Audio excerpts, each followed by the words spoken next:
Revelation in Motion 3. The Anchor of Mercy. Reclaiming Compassion in a Harsh World. Long before the Qur'an was revealed, mercy was not seen as a virtue. In many societies, it was equated with weakness, naivety, or defeat. Power belonged to the ruthless. Survival favored the cruel. Kings ruled with iron fists. Gods demanded blood, and strength was measured by how much harm one could inflict without blinking. In that world, being merciful made you disposable. Being compassionate meant being taken advantage of. Forgiveness was for the defeated, not the dignified. This wasn't only true of empires and armies. It shaped families, businesses, and even faiths. The world spun on the axis of fear and punishment. Mercy was a luxury few could afford. Then, the Qur'an opened with something radical. The most merciful. The most compassionate. These are not merely beautiful names of God. They are His primary attributes, the lens through which He introduces Himself to humanity. Before speaking of creation, law, or judgment, the Qur'an first tells us He is mercy. Not once, but twice.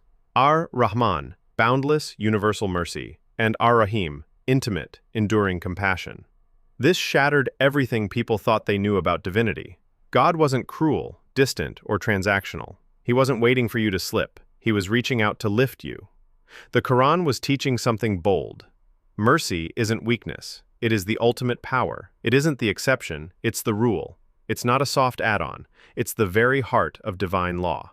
Once this understanding took root, it transformed lives. People who were brutal became soft-hearted. Warriors who once buried their daughters alive began weeping at the pain of the orphan. Men who defined honor through revenge now forgave enemies with grace. Entire societies restructured their ethics, not around dominance, but around mercy. The Prophet Muhammad, whose life was the living Qur'an, reflected this every day. He never struck a servant, never repaid cruelty with cruelty, and always found a reason to forgive. His message spread, not just through clarity, but through compassion. And when asked who would be closest to him on the day of judgment, he replied, "The one who has the best character." Today's world is not so different from the one before the Qur'an. Many still see kindness as a liability. The strong are admired, the ruthless promoted. Leaders rise by mocking weakness. Hearts grow numb in the face of endless conflict, poverty, and cruelty.